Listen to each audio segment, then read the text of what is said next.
घर में मैं, मेरे माता पिता और मुझसे छोटे एक भाई और एक बहन थी।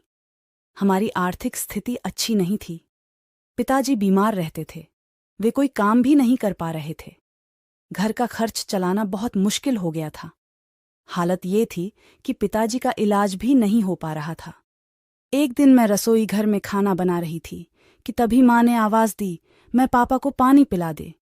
बुखार से उनके होंठ सूख रहे होंगे। मैं कटोरी चम्मच ले आई और पापा को थोड़ा सा पानी पिला दिया। पापा के पैर दबाते हुए माँ ने कहा, जरा अलमारी में देखना कि कितने पैसे रखे हैं। तुम्हारे पापा की दवा खत्म हो गई है।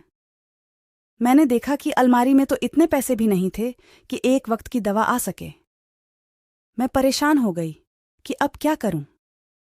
किसी से मदद मिलने की कोई उम्मीद भी नहीं थी, क्योंकि हमने पहले ही बहुत लोगों से कर्ज ले रखा था।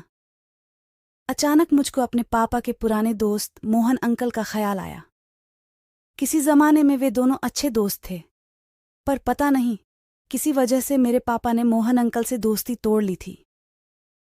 मैं उसी वक्त मोहन अंकल के घर चल पड़ी। मोहन अंकल घर में अकेले थे। अचानक मुझको देखकर वे चौंक गए। कुछ समय पहले एक छोटी सी बच्ची दिखने वाली मैं आज खिलती कली सी खूबसूरत लग रही थी। मेरी निखरती जवानी को देखकर मोहन का चेहरा खिल उठा।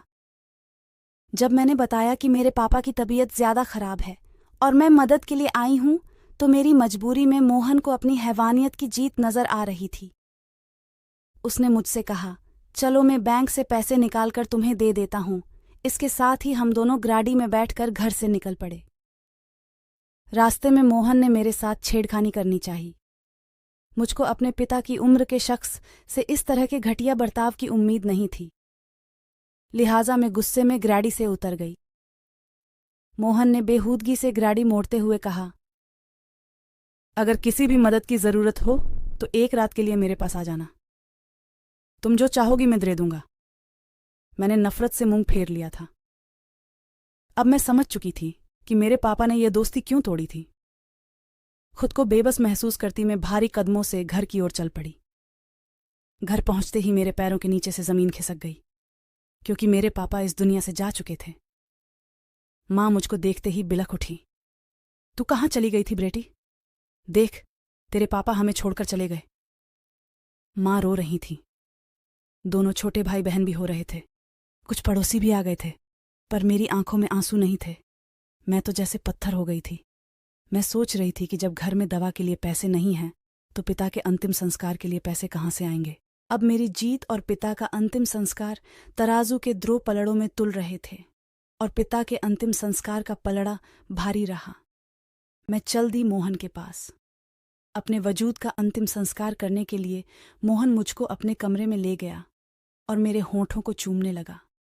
एक एक करके मेरे सारे कपड़े निकालकर मेरे शरीर से खेलने लगा।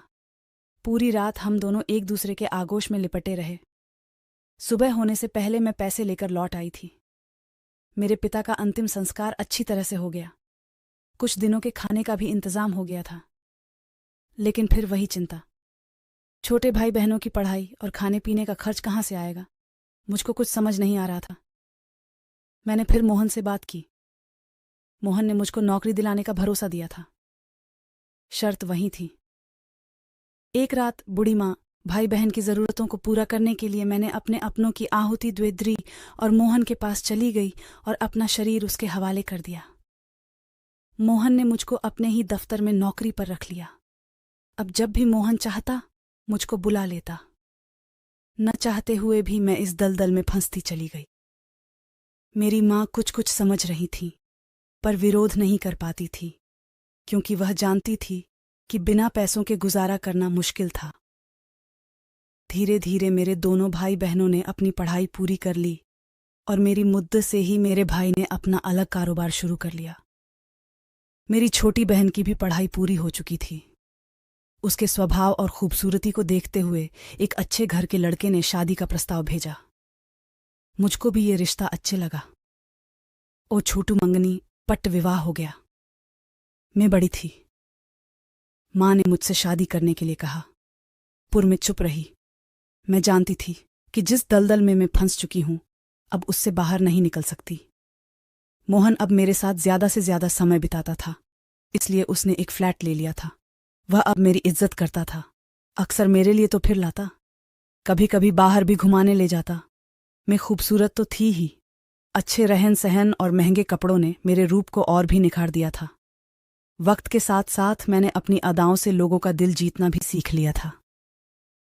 धीरे धीरे बहुत से रईस नौजवान लड़के मेरे दोस्त बन गए थे। मैं उनको अपने इशारों पर नचाती थी। मेरे कई दोस्तों को मुझको इतनी ऊंचाइयों पर देखकर जलन होती थी। अब अक्सर पार्टियां होती रहती और नौजवान लड़के लड़कियां अपनी ख्वाहिशें भी पूरी करते और पैसे की बरसात भी होती रहती। मैं किसी भी लड़की को अपने धंधे में लाने का मोटा कमीशन लेती थी। बड़े घरों की बिगड़ी लड़कियों के खर्चे भी ज्यादा होते थे, जो मेरी वजह से आसानी से पूरे हो जाते थे। खुद में भी अब मुझको इज्जत की निगाह से देखते। मैं खुश थी कि अब मैंने जीना सीख लिया था।